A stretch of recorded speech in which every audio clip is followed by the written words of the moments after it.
Olá, começa agora mais um programa em pauta aqui na TV Fevale. E hoje nós vamos ter um bate-papo sobre o combate à exclusão digital e outros assuntos relacionados. Isso porque no mês de abril se comemora o Dia Mundial das Telecomunicações e da Sociedade de Informação, ou, resumindo, o Dia Mundial da Internet. Para debater sobre o assunto, eu recebo aqui no estúdio da TV Fevale o professor Thiago Mendes, que é professor de Comunicação Digital aqui da Universidade Fevale. Professor, seja bem-vindo ao programa em pauta. Muito obrigado. Pois bem, de acordo com o IBGE, são 75 milhões de pessoas, ou seja, 42% da população, isso é quase metade, que não tem acesso à internet. Existe uma previsão de quando essas pessoas vão começar a ter esse acesso e o impacto que isso causa no comportamento da sociedade? Bom, essa primeiro é uma pergunta que envolve uma série de fatores. A previsão dela, na verdade, é bastante difícil porque existem fatores sociais de acesso a outros aspectos de infraestrutura, de saneamento básico que é anterior ao acesso à internet, de uma série de questões que fazem parte desse arcabouço de sustentabilidade para que as pessoas possam, então, se desenvolver no seu processo educativo e, consequentemente, ter acesso a esse tipo de tecnologia que hoje não são atendidas no Brasil. Então, se a gente for pensar, quando nós vamos conseguir colocar todo mundo com acesso à internet? Não sei. 90% da população, que já seria um número muito expressivo. É evidente que sim, mas partindo desse pressuposto, a gente já conseguiu perceber uma série de iniciativas históricas, que vão se apresentar e que vão começar a fazer esse movimento de colocar as pessoas para dentro da internet. Se a gente observar como a sociedade se manifestava com relação a esse tipo de tecnologia no final dos anos 90, começo do ano 2000, quando a internet começou a se popularizar, naquela época o computador era um aparelho de pessoas entendidas do assunto, de nerd, de geek, você usa o termo que quiser, mas eram pessoas que conheciam tecnologia. Hoje a gente já consegue ver essa percepção alterada no momento em que o computador se torna um eletrodoméstico, tu compra numa loja de eletrodomésticos, paga em 12 vezes, 24 vezes, cartão de crédito, aquela coisa toda. Melhorou a forma como a coisa funciona. Essa é a primeira questão, que é a redução da aura da tecnologia. A tecnologia está mais acessível nesse sentido. Por outro lado, houveram uma série de iniciativas sociais, as próprias LAN houses foi uma iniciativa importante para a popularização do acesso à internet, principalmente nas áreas de baixa renda.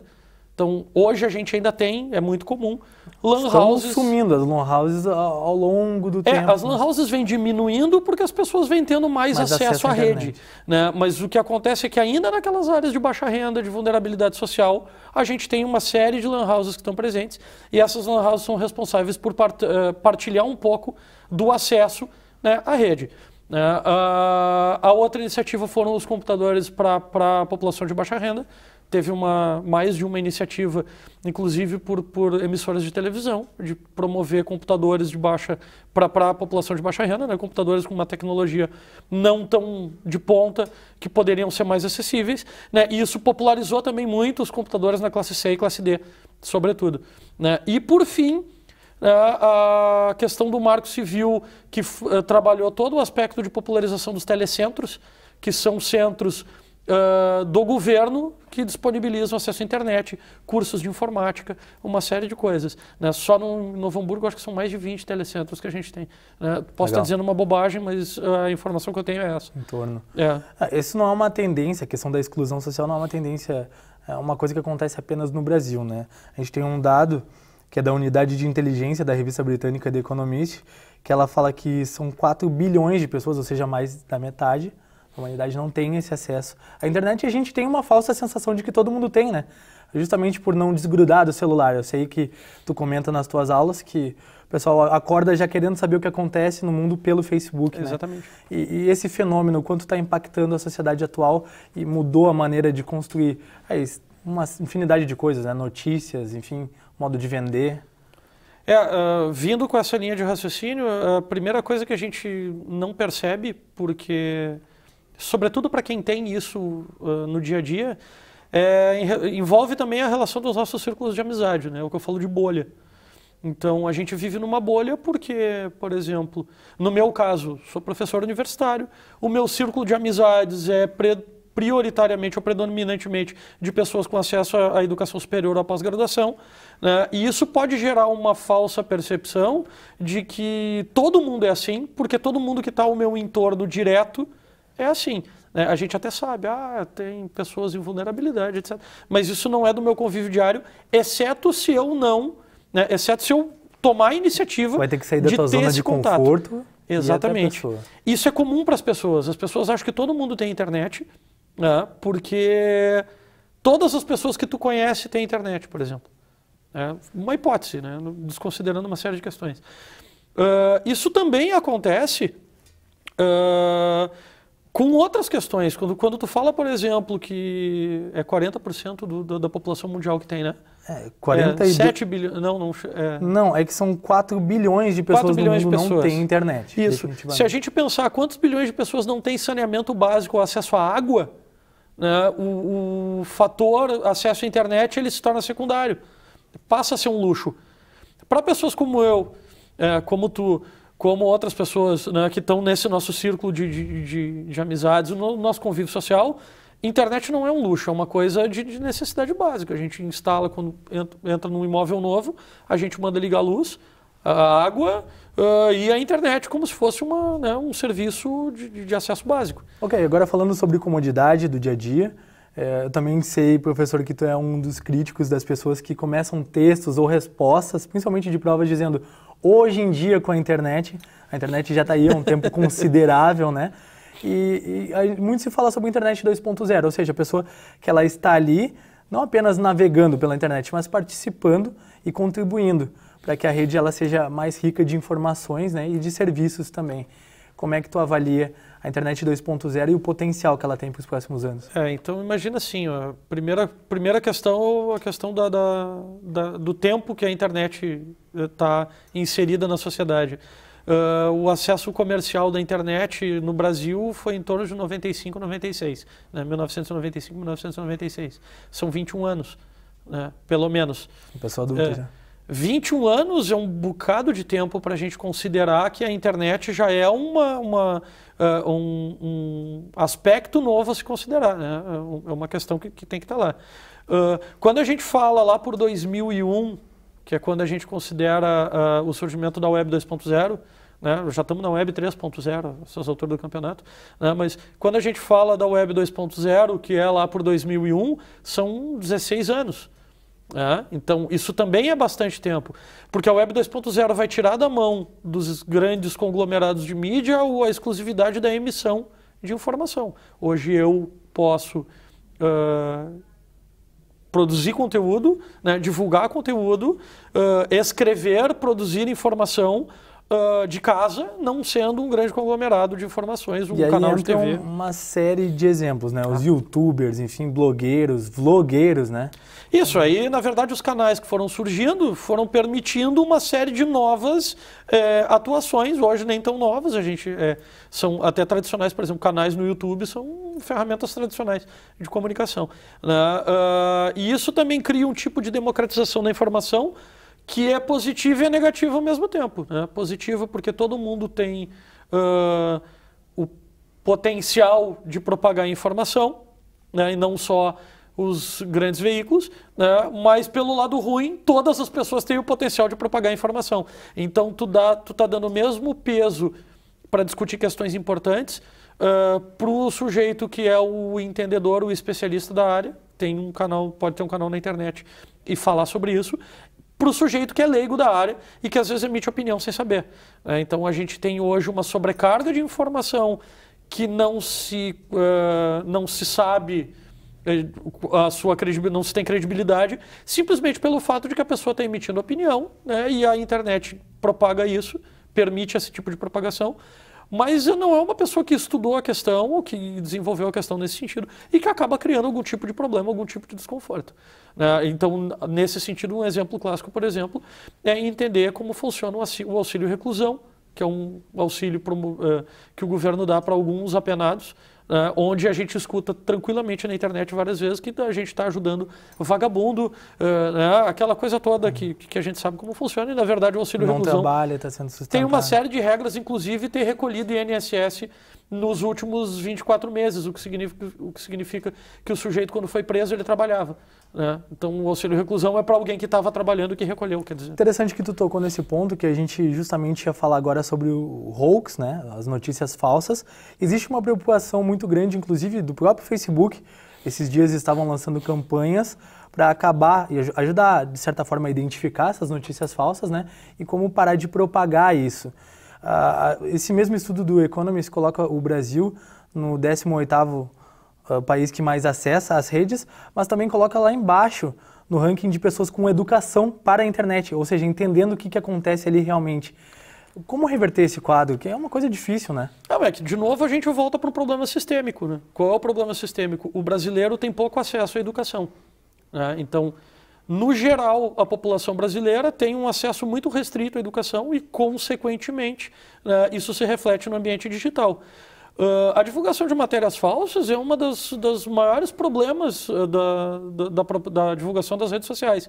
Porque como todo mundo consegue produzir conteúdo, tu pode produzir conteúdo não certificado que tenha um apelo de relevância para o compartilhamento. E esse apelo pode ser uma notícia bombástica que não se sustenta, pode ser um tema controverso que não se sustenta, e em cima disso, as coisas acabam sendo distorcidas e sendo divulgadas de forma errada. Legal, muito interessante o bate-papo. A gente vai dar uma pausa agora para ir para o intervalo, porque no próximo bloco nós vamos falar sobre o Marco Civil da internet. Não saia daí, o Em Pauta já volta.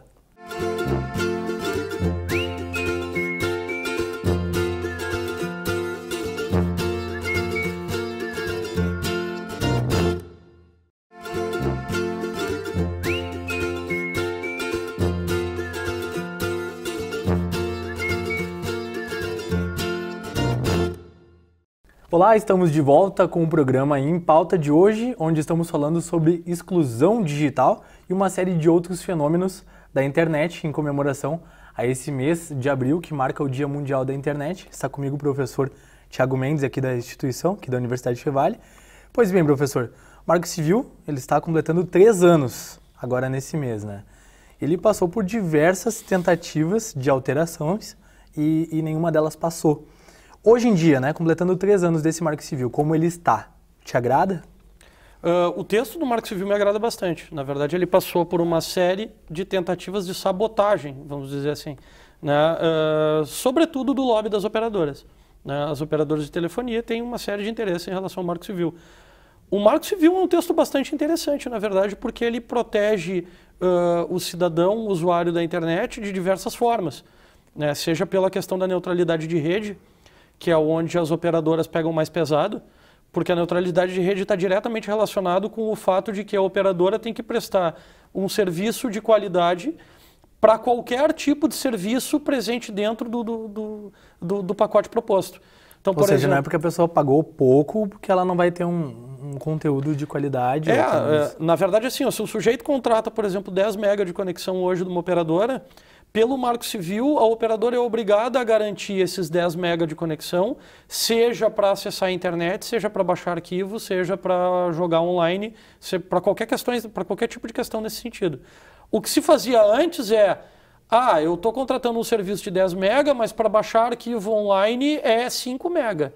Para ver seriado pela internet é 1 MB. E por que isso acontecia? Porque é evidente que as operadoras de telefonia ou as operadoras de acesso à internet têm interesse. A gente tem operadoras de acesso à internet que são TVs por assinatura. Então é evidente que a concorrente do meio digital, né, deveria ter o serviço prejudicado para melhorar então o desempenho da própria operadora nesse sentido. Agora, essa questão do Marco Civil, ela vem para, de uma forma geral, estruturar a internet, né? Isso há 3 anos atrás. Mas como é que funcionava antes? Quais eram as diretrizes que apontariam, não, tem que funcionar dessa maneira, ou estava mais cada um é de si mesmo e fazia o que dava na telha? Não, então, o Marco Civil, antes do Marco Civil, a gente teve algumas legislações de regulação, algumas tentativas de regulações que não deram certo, inclusive uma do seu Eduardo Azeredo, né, que foi o senador que tentou colocar essa lei em vigor, que previa, inclusive, crime de 2 anos, eu acho, de reclusão para download ilegal de arquivos. Da forma como a internet está estruturada, isso significa prender toda a população brasileira com acesso à internet. Acaba todo mundo preso. Fica todo mundo preso. Então não se estabeleceu. Depois nós tivemos a Lei Carolina Dickmann, que foi uma lei que entrou, que passou e foi aprovada, que previa uma série de crimes, uma lei de tipificação de cybercrimes, inclusive no que se refere à pornografia de vingança, por exemplo, que é quando um ex-namorado coloca na internet fotos da namorada, mas não só isso, qualquer conversa de cunho privado que vai parar na esfera pública, na esfera aberta, através da má-fé de algum dos dois interlocutores. Prevê também a punição até por compartilhamento, né? Não é para a primeira pessoa que... o compartilhamento também entra como um fator de coautoria do crime, né? Da cumplicidade do crime. E isso pode ser, inclusive, para questões muito simples. Por exemplo, uma conversa de WhatsApp entre 2 pessoas, que é vazada para um conjunto de pessoas, lesando um dos 2 interlocutores. Isso é passível de processo criminal, né? E de ação civil para indenizatório. O sujeito lesado pode pedir indenização por isso. Agora, já que nós entramos nessa questão de intimidades, enfim, coisas que são delicadas na internet, que muitas vezes hoje em dia elas já lidam com setores da polícia que são especialistas nesse tipo de investigação, a gente pode muitas vezes confundir a questão do Marco Civil, onde diz sobre liberdade de expressão, com eu faço o que eu quero nas redes sociais, ou eu posso dar a opinião que eu quiser nas redes sociais, que nada vai me atingir. Não é bem por aí, né? Não, muito pelo contrário. Na verdade, se a gente observar o próprio Marco Civil, né, o Marco Civil não coloca como um dos balizadores dele próprio a liberdade de expressão, porque a liberdade de expressão é um princípio constitucional, é anterior a isso. Agora, o Marco Civil responsabiliza o produtor do conteúdo, o autor do conteúdo, pelo conteúdo publicado. Antes do Marco, era bastante comum pessoas que eram lesadas por outros usuários que colocavam conteúdo na internet processar o canal. Por exemplo, o sujeito botou um vídeo que ele gravou ao meu respeito numa situação constrangedora no YouTube. E eu, lesado, vou lá e processo o YouTube. Era bastante comum. Teve o caso da Daniela Scarelli, que foi bastante famoso no começo dos anos 2000, nesse sentido, né? O Marco Civil vai lá e vai dizer assim, o YouTube não é mais responsável por esse conteúdo. Quem é responsável pelo conteúdo é quem publicou. O caso do Nissim Orfali, que é famoso, né, do vídeo do Bar Mitzvah, ilustra bem isso.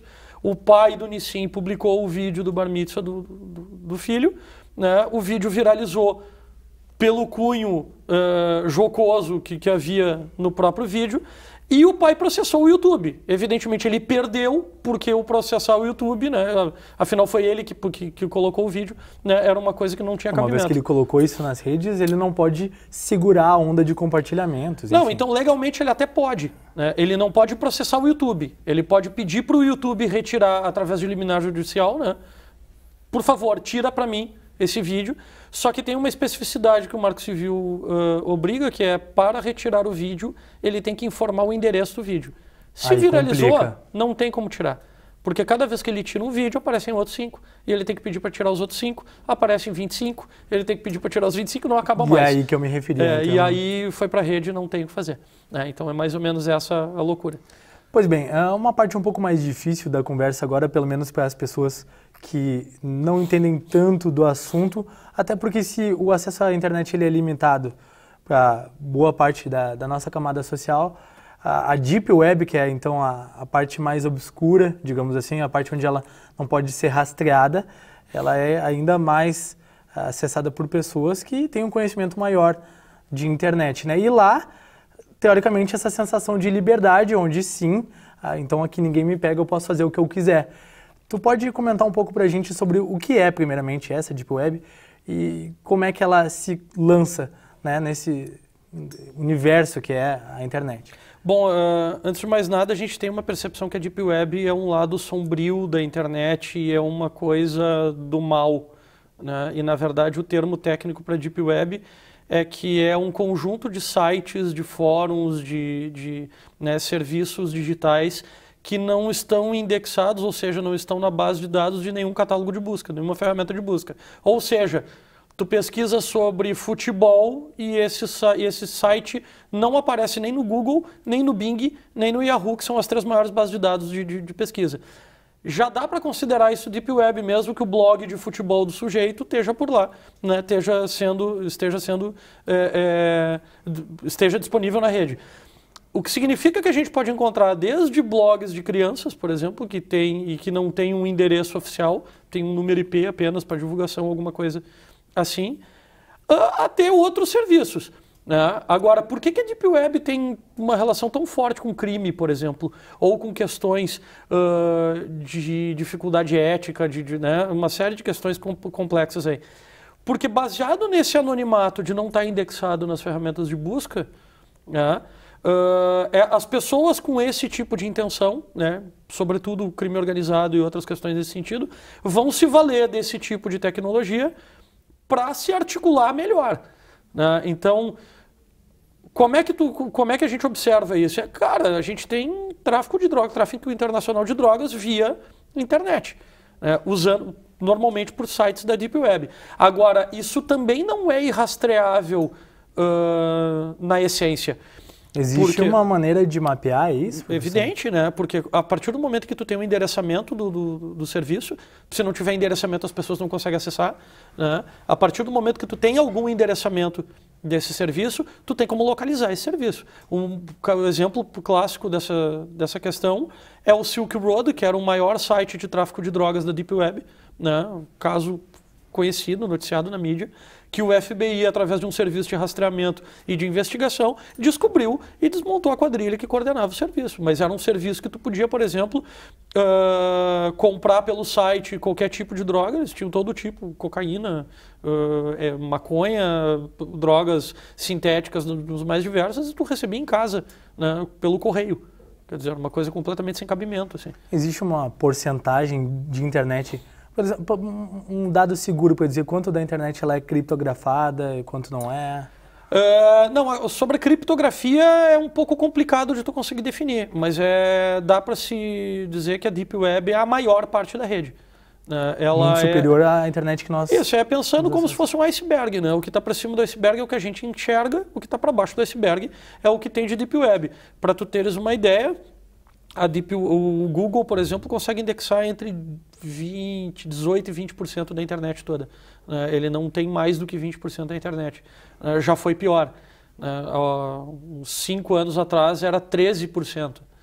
Então, o que acontece é que, claro, como as ferramentas não têm esse alcance todo ou não têm o interesse de chegar lá, a tendência é a gente ter um monte de coisa na Deep Web que utiliza essa obscuridade para resolver o problema. Bom, nosso tempo está acabando aqui, mas só para finalizar a entrevista, então, quero que tu faça um balanço dessa situação toda. Né? Nós sabemos que o consumo de internet ao longo do dia, as horas que as pessoas passam em frente ao seu tablet, ao seu celular, ao seu computador, cada vez maior, é inevitável que isso aconteça, mas levando em consideração os pontos positivos que foram mostrados aqui no programa e os negativos, né? O que tu projetas aí para o futuro e para o dia a dia das pessoas? Sei que é meio difícil falar sobre previsões para o futuro da internet, mas até quanto isso ainda pode beneficiar a vida do cidadão. Bom, partindo do pressuposto em que a gente não tem como ter uma medição específica, como tu mesmo mencionou, o que acaba acontecendo é que tudo é possível. Né? O fato da gente estar usando dispositivos móveis com acesso à internet, os smartphones, tablets, etc., denota uma virtualização e uma mobilidade muito grande do acesso. A tendência é a popularização do smartphone permite uma inclusão social maior. Né? Evidente que as pessoas vão ter mais acesso à internet. Eu acho que é meio esse o caminho para as coisas acontecerem. O maior problema hoje é que a gente, antes de resolver o problema da internet, precisa resolver o problema de infraestrutura. E não infraestrutura como acesso à rede, mas infraestrutura os acessos mais básicos de condições de vida, saneamento básico, educação de qualidade, água potável, né? São coisas que a gente ainda tem que lidar no Brasil, né, em pleno século XXI, e que são anteriores à rede. À medida em que isso for sendo resolvido, eu não tenho como prever quando isso vai ser resolvido, mas à medida que isso for resolvido e A partir do momento em que a gente começa a melhorar a qualidade da educação no Brasil, a gente tem um movimento natural das pessoas a esse tipo de aquisição de tecnologia, né? Então as coisas vão se tornando mais viáveis. Tem muito para fazer, é evidente, mas muito já aconteceu também. Professor, muito obrigado por dividir o teu conhecimento com a gente aqui no programa Em Pauta. E o programa de hoje fica por aqui, mas você pode acompanhar este e outros programas no nosso canal do YouTube, que é youtube.com/tvfevale.